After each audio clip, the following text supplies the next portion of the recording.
આળસી તીતલા। એક સમયની વાત છે। ગરમીનો સમય હતો અને રહેતા હતા તીતલાઓનું એક ઝુંડ। થોડીક ગરમી, તાજો પવન અને લીલા ઘાસમાં તીતલાઓ તો મસ્ત રહેતા હતા। સરસ મજાનો સમય હતો। એક દિવસ જ્યારે તીતલાઓ રમી રહ્યા હતા ત્યારે તેમણે કેટલાક ફળ અને શાકભાજીને ચાલતા જોયા। એમણે જોઈને તે હેરાન થઈ ગયા। તેમાંથી એક તીતલાને આ ચાલતા ફળો અને શાકભાજીમાંથી કોઈક અવાજ આવતો હતો। થોડુંક નજીક જઈને જોયું તો કીડીઓ હતી કે જે પોતાના માથા પર કેટલાક ફળો અને શાકભાજીને લઈને જઈ રહી હતી અને એ કીડીઓ બધું જ ખાવાનું લઈને તેમના દરમાં નાખી રહી હતી। એક તીતલાએ કીડીઓને કહ્યું કે તમે આ બધું ખાવાનું ભેગું કરીને ઘરમાં કેમ નાખો છો? કીડીએ કહ્યું, શરદીનો મોસમ આવી રહ્યો છે તો અમે તેમની તૈયારી કરી રહ્યા છીએ। જે ગરમીમાં મળે છે એ શરદીમાં નથી મળતું। પાંદડા, ડાળીઓ અને કેટલાક ફળ અને શાકભાજીઓ આ બધું નહીં મળે અને ઠંડીના કારણે બહાર નીકળવું પણ મુશ્કેલ બની જશે। એટલા માટે અમે અત્યારે થોડીક મહેનત કરીને બધું ભેગું કરીને રાખીએ છીએ। તીતલાઓ હસ્યા અને બોલ્યા, હા હા, કેમ નહીં? તમારે કીડીઓને તો આ બધું સહન કરવું જ પડે છે। જો તો ખરા તમે કેટલી કમજોર અને નાની છો। અમે તો લાંબા અને બળવાન છીએ। અમારે તો આ કોઈ વસ્તુની ચિંતા જ નથી। બધા તીતલાઓ કીડીઓ પર હસવા લાગ્યા। દરરોજ કીડીઓ પોતાનું ખાવાનું ભેગું કરતી હતી અને બધા તીતલાઓ તેમનો મજાક ઉડાડતા હતા। આવી જ રીતે કેટલાક દિવસો વીતી ગયા અને ગરમીનો સમય પણ પૂરો થવા આવ્યો હતો। એક દિવસ કેટલાક તીતલાઓ રોજની જેમ ખાતા ખાતા આરામ કરી રહ્યા હતા। ગરમીના મોસમમાં ખાઈને બધા તીતલાઓ મોટા અને આળસી થઈ ગયા હતા।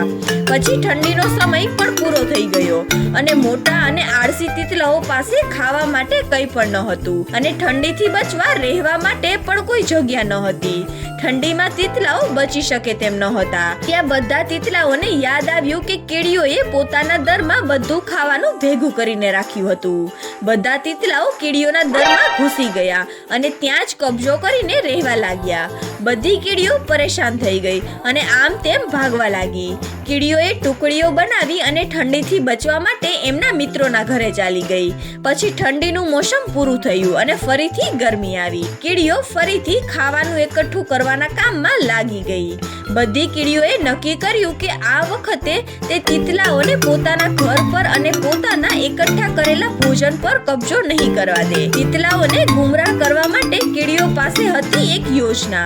કીડીઓએ આ યોજના મુજબ એક ગુપ્ત જગ્યા બનાવી જ્યાં તેઓ ખાવાનું એકઠું કરતી હતી અને સાથે સાથે કેટલીક કીડીઓ તેમના જૂના દરમાં ખાવાનું એકઠું કરવાનો દેખાવ કરતી હતી જેના કારણે તીતલાઓને લાગે કે કીડીઓ એમના જૂના દરમાં જ ખાવાનું એકઠું કરે છે।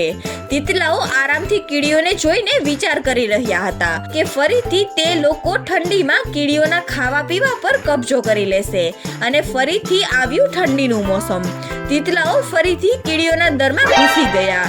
અંદર જઈને તેમણે જોયું તો કંઈ પણ ન હતું, બસ થોડાક પાંદડા અને ડાળીઓ હતી।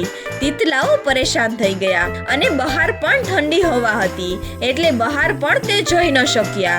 આ ઠંડીનું મોસમ હવે તીતલાઓને એ જ દરમાં વિતાવવું પડ્યું। બસ એ થોડાક પાંદડાઓને ખાઈને જીવતું રહેવું પડ્યું। તીતલાઓને સમજાયું કે એમણે તેમની આળસની સજા મળી રહી છે।